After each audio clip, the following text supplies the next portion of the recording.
You're listening to the micro version of the Savage Lovecast. www.savagelovecast.com.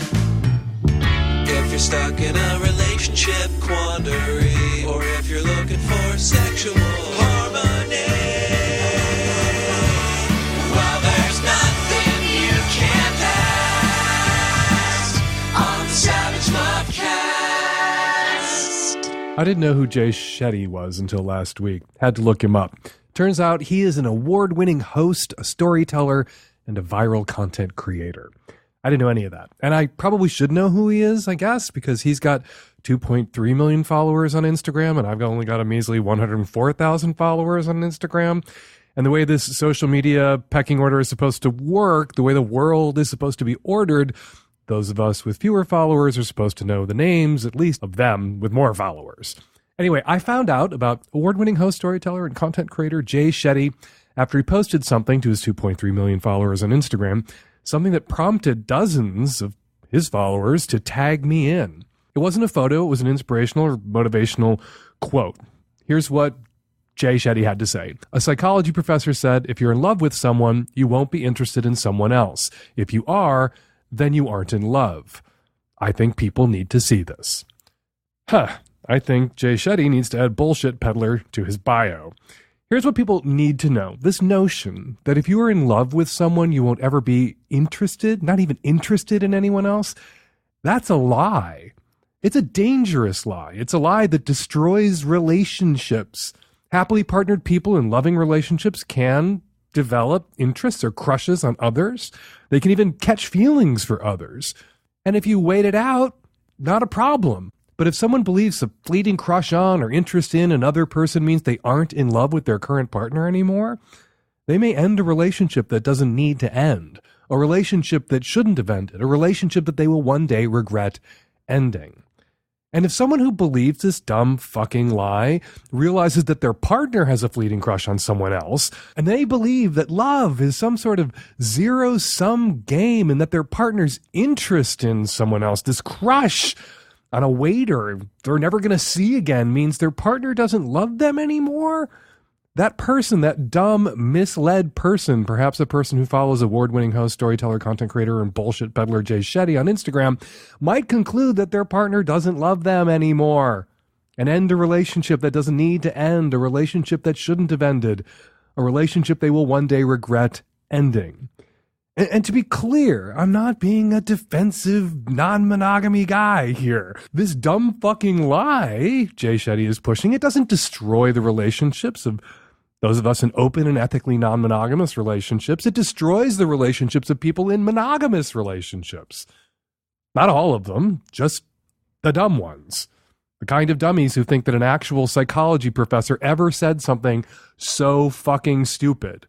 The kind of dummies who followed Jay Shetty, bullshit peddler, on Instagram. And if you'll indulge me, a quick word about a headline you all may have seen. A second man has been, quote, cured of HIV. Donald Trump, being Donald Trump, attempted to take credit for this because of course he did. But an important note, we are a long way from any sort of effective, scalable cure for HIV. Both men who've been cured also had cancer and both underwent bone marrow transplants. Since bone marrow transplants are risky, complicated, and not always successful, we have to regard this treatment, cancer and a bone marrow transplant, not as a universally applicable cure for HIV, but as something that in two cases resulted in two men being cured of HIV, almost as a side effect. Because in both cases, what was being treated with the bone marrow transplant was the cancer, not the HIV. It's promising. Anything that points in the direction of a cure, I am for, but I don't want people out there to pin too many hopes on the quote-unquote second man cured of HIV. And now a quick programming note. We're going to call this the potentially triggering show. This is your trigger warning, I guess, for this show. Some tough stuff comes up on this episode of the Savage Lovecast. Child molestation, pedophilia, snuff films, Doggedy style rears its ugly ass again. We generally don't issue trigger warnings because sex is complicated and shit can get dark. And people don't call into sex and relationship advice shows to share their success stories. They call in to share their troubles. And it's not always easy to predict what might trigger an individual listener. So we typically haven't in the past offered trigger warnings before shows. But this show is an exception because some of the stuff that comes up on this week's show is pretty tough. So if you're not in the right place to listen to calls that touch on child molestation, pedophilia, snuff films, and Doggedy Style, hey, you could check out On Purpose, Jay Shetty's podcast this week instead. All right, coming up on this week's Lovecast, on the micro edition of the Savage Lovecast, tons of your Qs, some of them very disturbing, lots of my As, and on the Magnum subscription edition of the Savage Lovecast that you can subscribe to at savagelovecast.com, twice as much Lovecast and no ads when you subscribe. A trans man joins us to answer trans questions and speak, of course, as all individual trans men do, on behalf of all trans men everywhere for all time. That coming up on the Magnum. This episode of the Savage Lovecast is brought to you by Mercari, the selling app that makes it super easy to sell and ship your unused things. Sell it, ship it, and get paid with Mercari. You can find Mercari on the app stores or on Mercari.com. This episode of the Savage Lovecast is brought to you by Everlane, luxury basic clothing and accessories made at ethical factories without those retail markups. For free shipping and to support the Lovecast, go to everlane.com/savage. Want to save money, save the planet, and look good while you're doing it? It doesn't get any better than ThreadUp, the largest online consignment and thrift store. Shop over 35,000 brands at up to 90% off estimated retail. Go to threadup.com/savage for an extra 30% off your first order. That's ThreadUp.com/savage. threadup.com/savage for an extra 30% off today. Hi, Dan. I just wanted to know your opinion about orgasm ratio. So I have this girlfriend I've been intimate with for, year and a half or so, but I always bring her to orgasm multiple times when we have sex. I finish, and then she still wants another orgasm. What are your opinions about this? I'm not familiar with the phrase orgasm ratio. You hear often about the orgasm gap. In the 2009 National Survey of Sexual Health and Behavior, almost 2,000 adults between 18 and 59 were asked about their most recent sexual encounter, and 91% of the guys asked came in their last sexual encounter, but only 64% of the women in their last sexual encounter came. Now, we don't want to put too much emphasis on orgasms. You can have a wonderful and fulfilling sexual encounter and not come. But if 91% of the men are coming last time they had a sexual encounter, but only 64% of the women who had sex with those men came during their last sexual encounter, we can safely intuit, I believe, we can infer that a large chunk of those women who didn't come might have liked to have come, but didn't. That's the orgasm gap. People talk about it. People talk about how to close it. You know where the orgasm gap doesn't exist? You know how to close it? Be a lesbian. There's no orgasm gap in lesbian land. When two women get together, somehow they magically manage to both get off. Go figure. Your question, your problem really isn't a problem, and the solution is easy. If after you finish, after you come, she'd like to keep coming, you're finishing too soon. Make her come a couple of times. Make her come 3 or 4 times before you blow your sad and pathetic, lonely solo male orgasm. That is the curse, but also kind of the benefit of dudedom. You know when you're done, you can use a word like finished. A woman is possibly never done.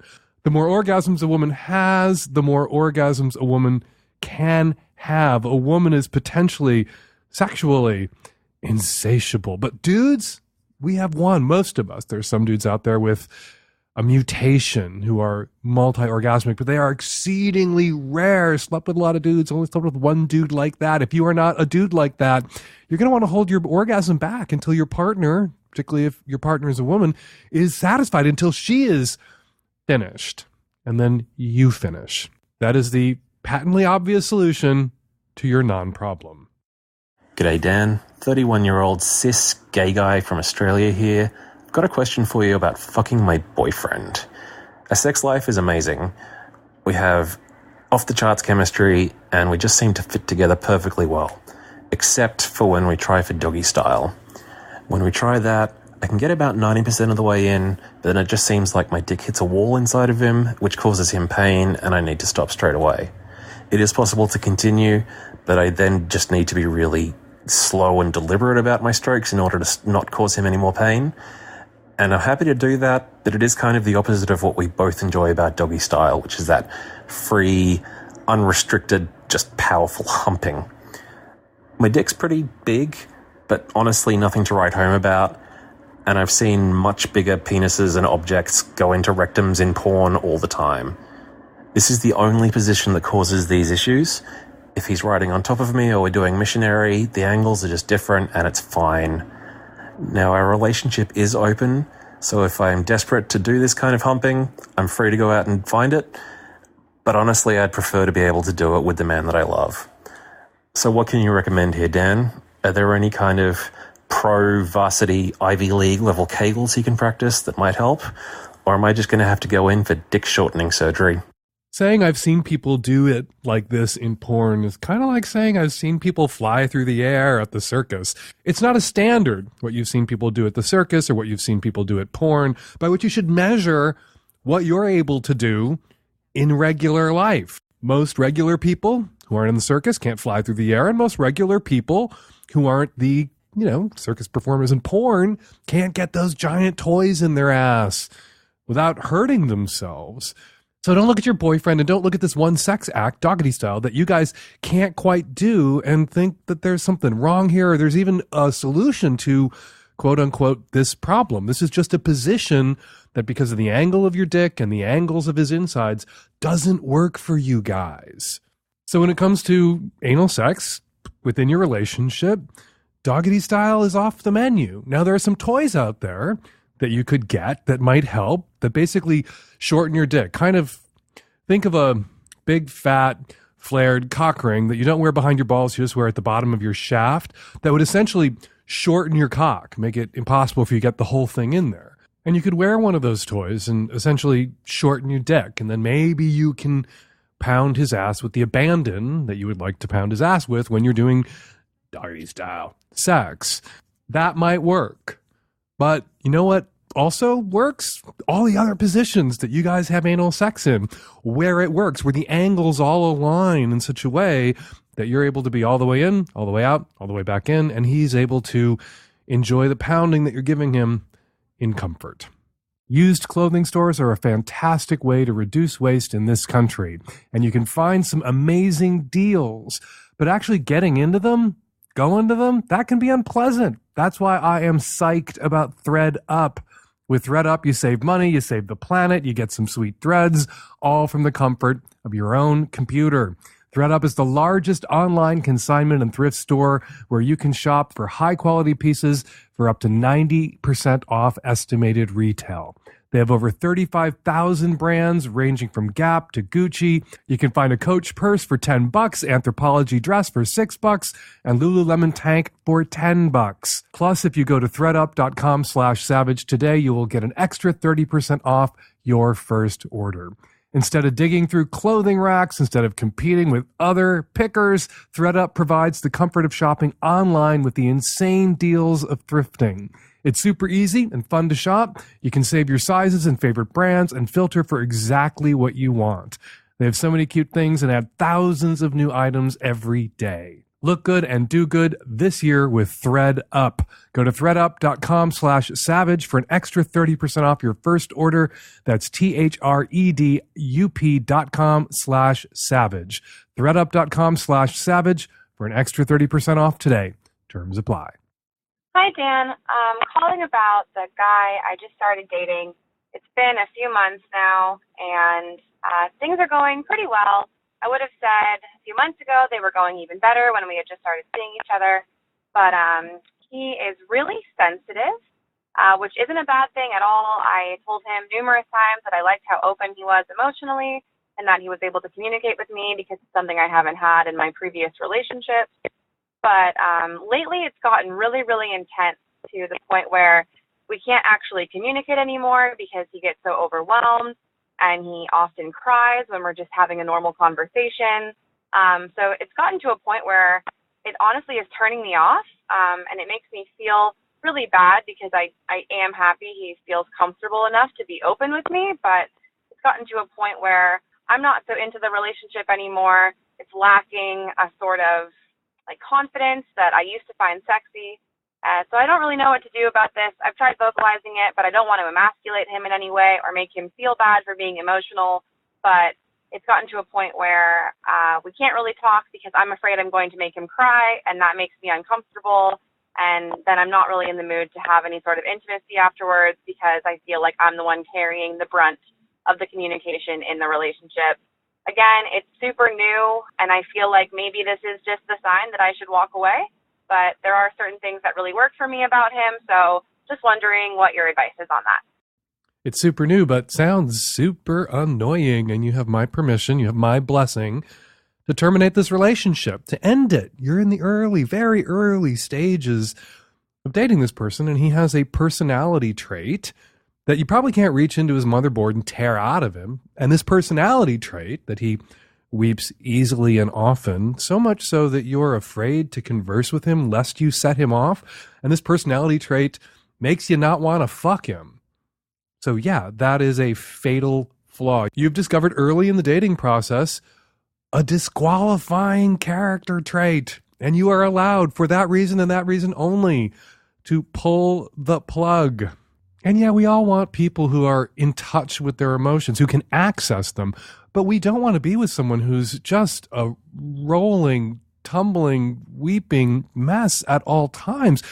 It's impossible to date someone or be partner with someone who's kind of a box of nitroglycerin. And usually when I use that phrase, they're, explosive and dangerous. But sometimes, someone is just so easily set off that you're always on tenterhooks around them. You can never be confident or at ease around them for fear that you are going to say the wrong thing and make them burst into tears. And I guess bursting into tears is preferable to flying off into a rage.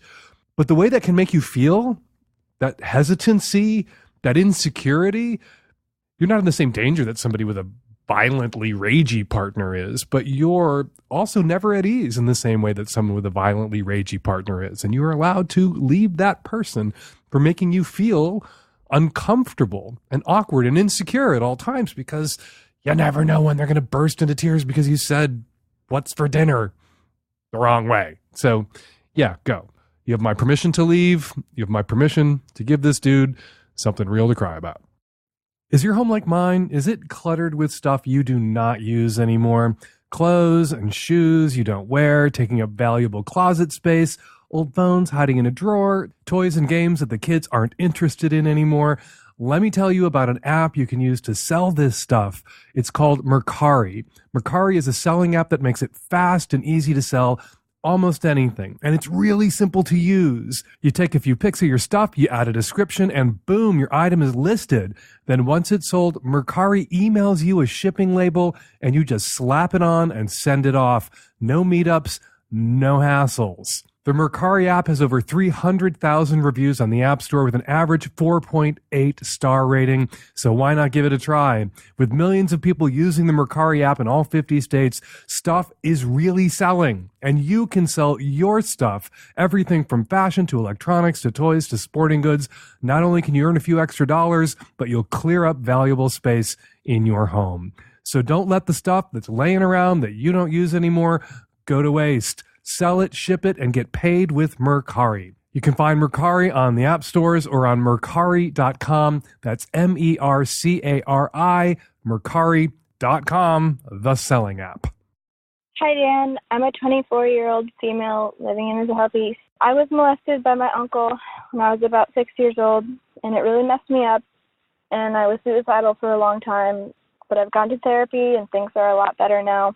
The thing is I feel like I'm keeping a secret because no one besides my sister in my family knows, and I guess what I'm feeling is I'm going to end up being 45 years old, wishing I had told my parents, but it's too late, and feeling like, why the fuck am I still thinking about something that happened to me when I was just a kid, and it's really not that big of a deal, and I should just get over it. Most of the time I feel fine, and I don't feel like I need to tell them, but some days it feels like something I should say, and sometimes they say stuff that's really kind of triggering, and I wish that they just knew in those moments. Basically, I don't want them to feel guilty, and I don't want to destroy the already strained relationship that my mom has with her sister, and I also have a fear that they will think that I'm making it up, and that would be really hurtful. But when I hear them make a comment about how I used to kick and punch in my sleep or how I sit funny, it pisses me off because I know I was having nightmares about getting raped, and I feel really uncomfortable sitting like a normal person because my groin feels exposed. And my boyfriend says I shouldn't tell them if it's just because I want them to avoid my triggers. And honestly, I think that might be the reason at the end of the day. So Dan, what should I do? Should I tell them or keep it to myself? And if I should tell them, how should I do it?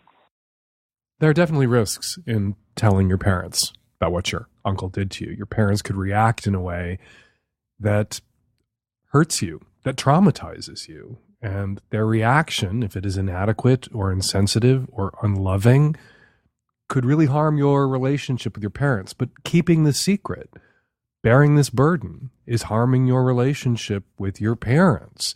So telling them carries the risk of harming or further harming your relationship with your parents, which is already harmed. But there's also in telling your parents a chance that they will come through, maybe not instantaneously, maybe not their first reaction, but they may come through for you in a way that heals your relationship with your parents, brings you closer together with your parents. And I think you need to tell them because you want to tell them. You wouldn't be calling. You wouldn't sound so in pain at the burden of keeping this secret if you didn't want to tell them, if you didn't need to tell them. So how do you tell them? Well, I hope you have a good therapist. I hope you have a counselor that you've worked with to help process your own trauma. And I think you should bring that person in. I think you should go see that person again if you stopped seeing that person, schedule a few appointments to discuss at greater length why you want to tell your parents, why you need to tell your parents now. And then when you're ready to tell your parents, have them come in for a counseling session with you so you have someone there to facilitate that conversation and to be your advocate. And also then you won't be outnumbered in that conversation. It won't be you and your parents, 1 against 2. It will be you and your ally, your therapist, your counselor, having this conversation with your parents about what happened to you, what was done to you by this relative, and why you kicked in your sleep, and why you sit in a certain way to this day because of what that man did to you when you were a child. And that man who raped you, your uncle, needs to be held accountable. And often in families, abusers and sexual predators violate multiple family members. They get away with it because people are afraid to tell their relatives what happened to them because they don't expect that they will receive the support that they need, that they deserve, and then will be further traumatized by the lack of that support. Now, this is not to put on survivors of sexual trauma the responsibility to tell everyone in their families, even if that risks further traumatizing them. But this is a dynamic. This is often how it plays out. A person gets away with it, and then they get away with it again. Sometimes the person who is traumatized, often the person who is traumatized, speaks up, says something, and then they are cut out of the family. The family rallies around the abuser because they don't want to believe that someone that they loved was capable of doing this. And they will blame the person who spoke up for dividing the family. And yeah, that's a risk you run when you speak up. When you tell relatives and you tell parents that a grandparent or a brother or a sister or an aunt abused you sexually. But there are risks in not opening up. And I think that you can see them now because holding the secret inside is eating you up and it is harming your relationship with your parents. So for fear that you might harm your relationship with your parents if you tell them, your relationship with your parents is being harmed because you haven't told them. So make that appointment with your counselor and game this out. Talk it out with your counselor. And then bring your parents in when you're ready to tell them and have your counselor there as your advocate and ally to help you have that difficult conversation with mom and dad. Ethical fashion does not have to be an oxymoron. Everlane makes beautiful clothes built to last a long time, and they do it ethically. Everlane only makes premium essentials using the finest materials without traditional markups. They want you to know what you're paying for and why, so they tell you their real costs and are radically transparent about every step in their process. from the materials they use to the ethical factories they work with. Everlane's clothes look better, cost less, and last longer. And because Everlane sells directly to you, their prices are 30 to 50% lower than traditional retailers. Essentials like their Cotton Crew t-shirt are exactly what they should be, simple, stylish, and made from quality materials.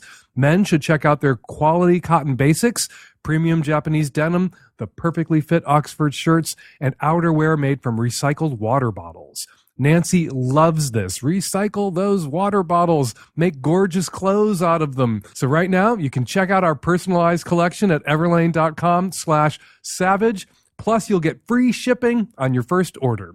That's everlane.com/savage. everlane.com/savage. Hi, Dan. I have a boyfriend that is kinky as well, and he's into a bit of that gory, graphic kind of stuff, which I don't have a problem with at all. So he has a blood kink, cutting, needle play, all that stuff, and I actually get up to that as well. So that's not the problem. Problem is, I bet you know about a thing called snuff porn, and I found out that he used to watch that, and I think he currently carries on doing that. And I have an ethical problem as well with that. My question is, do you think that I have the right to deny him or to tell him that I don't think it's okay to watch that? Because it's not really ethical to support that kind of stuff with money, is it? Yeah, do I have the right to deny him watching that, or is he just, or would that be king shaming him somehow? I don't want to revive the snuff film or snuff porn urban legend by taking your call, but I took your call. So to avoid reviving the snuff film urban legend, I'm just going to read from Snopes.com, the fact-checking website's listing on snuff films and snuff porn. Claim: films are routinely made for entertainment purposes in which participants are murdered on camera. Status: false. All fretting about it aside, not so much as one snuff film has been found. Time and again, what is originally decried in the press as a film of a murder turns out, upon further investigation, to be a fake. Police on 3 continents routinely investigate films brought to them, and so far this has always been their verdict. No snuff films, some clever fakes, yes, but no real. Which is not to say that you can't find videos online of people dying. There were those horrible Faces of Death VHS cassettes that circulated legally in the 80s and 90s. You can go on YouTube and see murder and mayhem news reports. You can call up 9/11 videos and watch people fall to their deaths. There's lots of people dying on video. There just isn't, so far as anyone's been able to determine, a market for snuff pornography or snuff films being produced for a snuff porn consumer base. Just isn't happening, but people like to talk about it or speculate about it. And there are probably people out there who've jacked off to old Faces of Death video cassettes. That doesn't mean those were produced as snuff porn for snuff porn consumers. All right, to your question, your boyfriend who's watching what you describe as snuff porn, if it's a video, it's a fake. If it's animation, if it's manga, it's a depiction. It's a drawing. We watch in entertainment all the time people murdered. We go to see films where basically everybody on the planet dies in some films, and we call that entertainment. Add a boner, add ejaculation, and suddenly it's a moral outrage. And I do think that it's a problem. If somebody else's demise, if the thought of murder arouses you, I think that's something you need to talk about with a shrink. And it is something that you need to be concerned about and take responsibility for. I don't think it's necessarily something you should be shamed for. As we've discussed 100,000 times, people don't pick their kinks. Our kinks pick us. And it is random.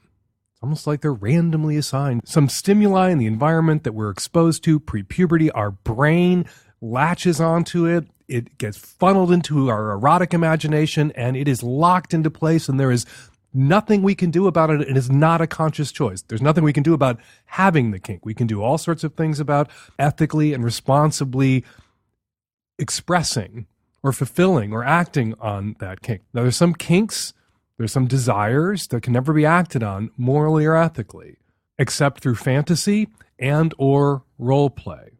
And slavery, owning people, ravishment or rape fantasies, snuff fantasies count as the shit that can only be acted on through fantasy and or role play. It can never be experienced ethically in reality. All right, so your boyfriend is watching something that is packaged or presented to him or that he's suggested to you is snuff porn. What do you do about that? Well, if there is some sort of secret snuff porn marketplace out there, his watching snuff porn creates more demand for snuff porn, which then results in people being murdered on film to satisfy the consumers in that snuff porn marketplace. But again, those films, to the best of our knowledge, do not actually exist, which means your boyfriend is not a consumer creating demand, which then is met with fresh supply. Hopefully what you mean is your boyfriend is watching animation, or your boyfriend is watching manga, or your boyfriend is watching old Faces of Death video cassettes. And what can you do about that? Well, you can tell him you'd rather he didn't. You can tell him it makes you, as his sex partner, incredibly uncomfortable to know that he fantasizes about murdering people. You can also tell him you're out. Some people's desires, some people's fantasies, even if they shouldn't be shamed for them, even if they didn't make a conscious choice to cultivate them, are libido killers in their partners. And there's nothing kink-shamey about saying to someone who you are erotically, the things that turn you on, they turn me off. It's not just that I don't share your kink. There's something about your kink that for me is, in Emily Yoffie's phrase, a libido killer. It's a kind of boundary that we are allowed to set for ourselves, who we want to let in, who we want to be in bed with. And if you think your boyfriend, while you two are having sex, is fantasizing about murdering you or murdering someone, that might make it impossible for you to feel safe, secure, comfortable in that vulnerable position. And you're allowed to tap out. Circling back to the whole snuff film, snuff porn, does it exist? Does it not exist? Snopes, and I trust Snopes, says doesn't exist. Does your boyfriend think it exists? Does he think he's watching actual depictions of actual murders produced for his sexual pleasure? Then there's something terribly wrong with him, and you should go. If he thinks he's creating demand that is resulting in this supply, even if he isn't, he's morally bankrupt, morally outrageous, not in good working order, and someone that you should get the fuck away from. Hi, Dan. I'm a 25-year-old cisgendered heteroflexible white male. I'm actually calling because I had an interesting conversation with a friend of mine, and I'm not sure how to process his thoughts and opinions on the subject.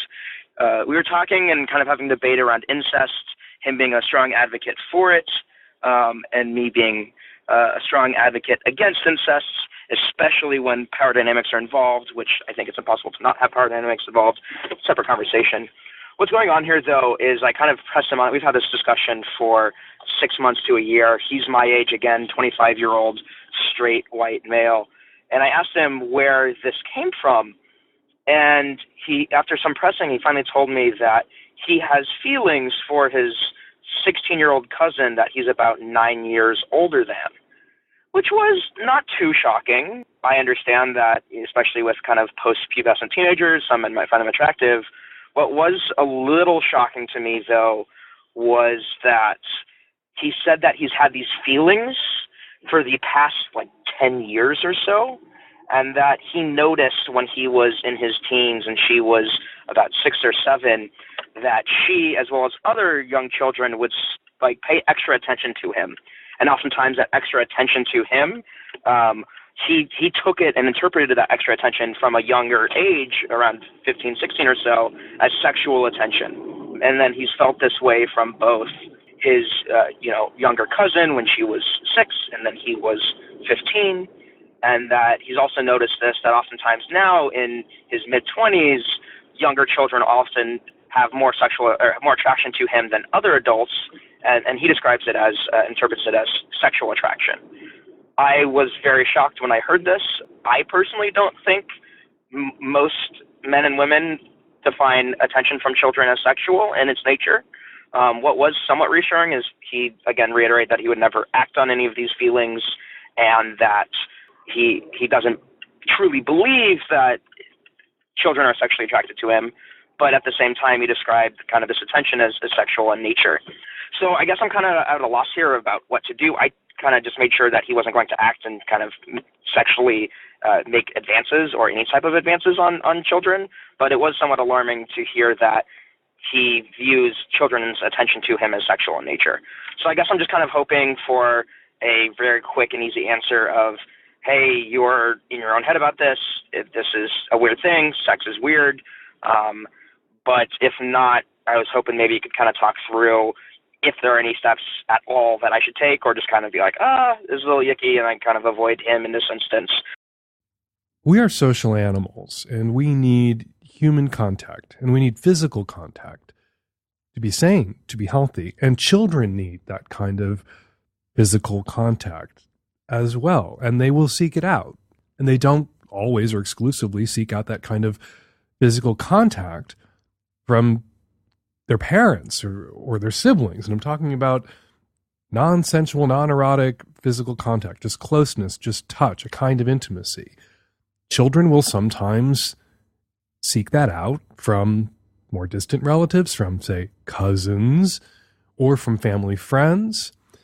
And most adults who are not sexually attracted to children, correctly interpret that kind of physical contact from a child as non-sexual. It can be intimate. It can be sensuous. Anybody who's ever been a parent knows that there's a sensuality to your infant or toddler's weight, to their skin against your skin, when you're holding them, when you're nursing them. But an adult who isn't a pedophile doesn't engage in the kind of dickful thinking that your friend is engaging in, where he is interpreting the actions, the normal and natural actions, including the physical affection-seeking actions of a child, as sexual or erotic. And so what your friend is a pedophile. Your friend is not, as of yet, a monster. So far as you know. He's told you that he realizes that he could never act on this. What he needs to do, though, is get his ass into therapy and have someone help him understand in his bones, all of them, that he is misinterpreting, self-servingly so, the actions, the innocent, non-sexual actions of children, and framing them as erotic, as sensual, as an expression of sexual desire, because he feels sexual desire for children. And he's engaged in the kind of shitty and dangerous rationalizations that some pedophiles engage in, where they tell themselves, okay, I can never act on this because it's illegal. I can never act on this because I don't want to destroy my life. But there are certainly children out there who might like me to act on these feelings, who share and reciprocate these sorts of feelings. And that is not true.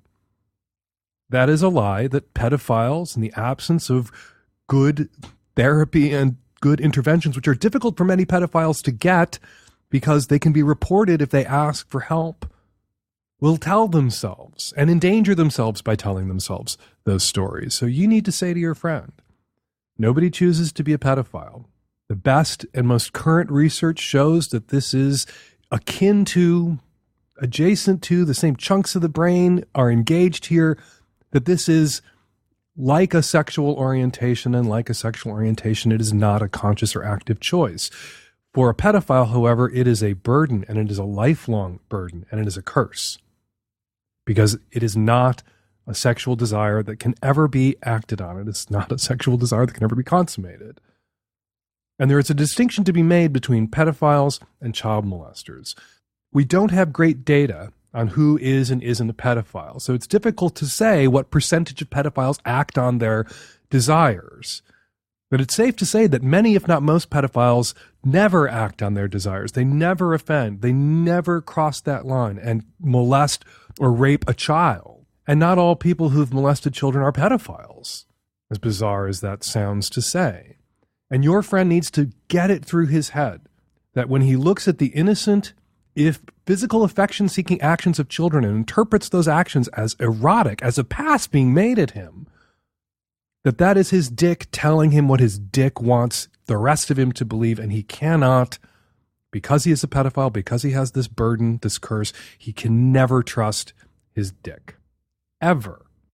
The temptation when a friend confides in you, in the way that your friend has confided in you, is to run, is to condemn them, tell them they're monsters, and bolt. One thing that the data shows that contributes to a pedophile offending, however, is isolation and desperation. So by abandoning your friend who's confided these things in you, you are leaving your friend in a position where he is likelier to offend. He is likelier to molest, rape a child. And so you need to step up and you need to hold him accountable. You need to stay by his side in order to protect children. But you need to make your friendship and your staying by his side conditioned upon him getting the help that he needs. If he lives in the United States, if he has access to children as a part of his job, if he's a teacher, if he's a preacher, and he seeks help, he may be reported. There are mandatory reporting laws when people who are attracted to children seek the help that they need so that they don't offend. Perversely, in the United States, they may be reported. And so that results in many people who would be less likely to offend if they got help, results in them not getting help. If he's not in a position where he has access to children, if he's not a parent or a step-parent or a preacher or a teacher, it's safer for him to go get help, to go seek therapy. And you should importune him to do so.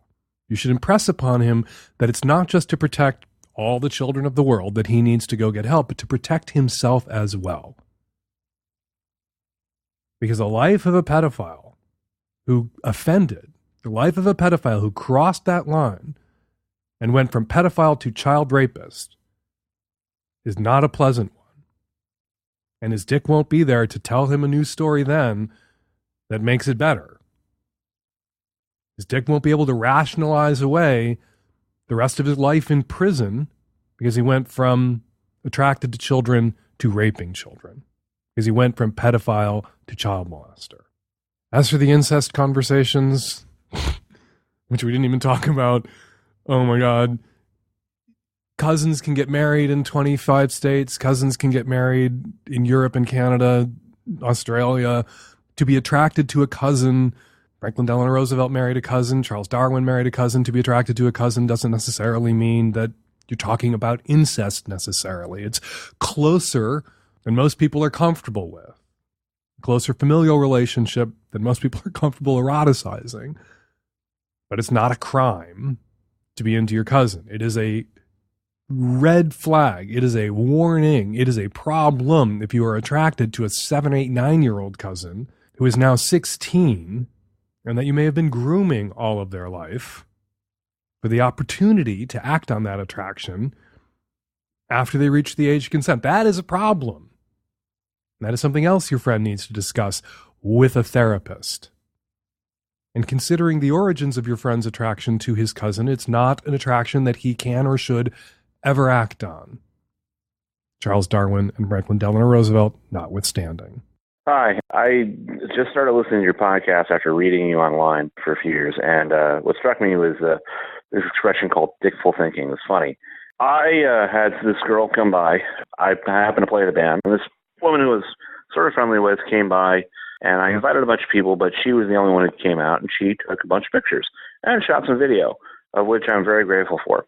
Here's where that, I guess, possible thinking comes in. You know, she came by. She didn't tell me she was coming.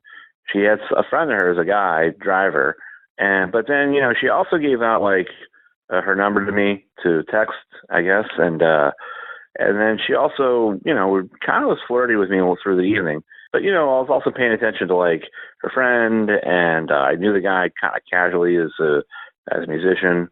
So the next day, after I got the pictures, I called her personally, left a voicemail to thank her, And then I also sent a quick text, saying thank you, appreciate the pictures and video, and, would you like to hang out, next weekend? Because I didn't really quite know the status of that guy she was with, although it didn't seem like they were just friends because he wasn't paying for drinks.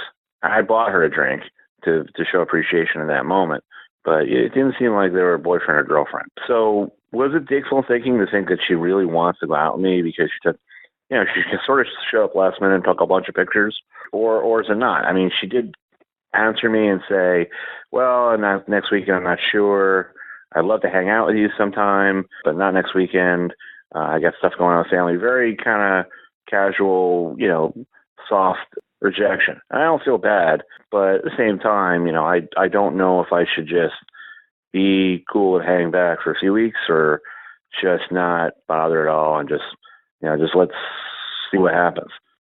She could be into you and have a legitimate scheduling conflict, or she could be doing what a great many women do when they think a guy might be asking them out. They tell them that, oh yeah, I'd love to hang out sometime, but that time you specified, I am unavailable. And if you specified another time, they might be unavailable for that time too. And you specify a third alternative time and they're not available then either. And what you've got on your hands is a woman who's been socialized not to give a man a direct no. And so she gives him I'd love to, but I can't. I'd love to, but I can't. I'd love to, but I can't. And it's up to the guy to correctly interpret that, as you did, as a no. You speculate as to whether her not being able to hang out with you on the weekend you suggested it might be nice to hang out as potentially a no. What you need to do to end the mystery here is just ask her out on a date. Don't ask her to hang out, because that can mean something sexual or romantic, or that can mean just we're buddies and we share an interest in live music and videography. Ask her out on a date. Risk rejection. Risk rejection not just by asking her a direct and unambiguous question. Hey, would you like to go out on a date sometime? I am interested in you. If you're interested in me in the same way, I would love to go out on a date with you. Then what you got to say, because you already suspect that she might be doing that thing that a lot of women do, not out of malice, but out of fear and terror in not saying no to you directly. You have to invite the no. You have to give her permission to say no to you. I'd like to go out on a date sometime. If the answer is no, if you're not interested in me in that way, just say no. And it'll be awkward the next time we run into each other at a show, but I'll be decent and graceful about it and we'll power through the awkwardness and then we can be friends. But I'm kind of interested in you romantically, and give me a yes or give me a no. And totally cool if it's a no. Say all that. Risk saying all that. And then what do you get? Well, you might get rejected, which is why people hesitate to put it that way. But if you do get rejected, then you won't have to waste any more time wondering about whether your dick is dickful thinking at you. And if you do get a no, you can move on. And if you get a yes, which is a possibility, you get a yes, Yahtzee. If you get an unambiguous yes, great. It's possible, unlikely, I gotta say, but possible, that she had a scheduling conflict on the one time that you threw out there that you might like to hang out. You could wait, you could ball in her court it, tell yourself that she knows that you're interested, and you'll hear from her when there might be a time that she wants to hang out. But why let yourself dangle?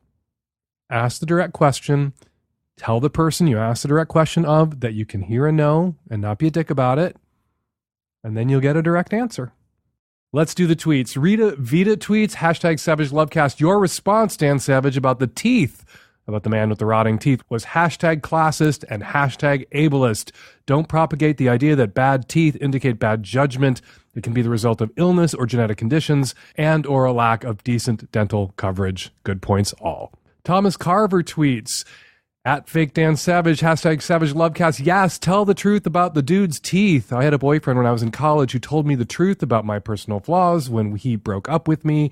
Hurt at the time, but I am so grateful to him for being honest. Made me a better man. And finally, JHartLA tweets, subscribe to the Magnum, hashtag Savage Lovecast this week, mostly because I was tired of hearing about how much Fake Dan Savage hates the post office, but really glad to hear a fascinating conversation with Johan Hari 1012. Thank you for subscribing to the Magnum, Joel. Thank you to all of our Magnum subscribers.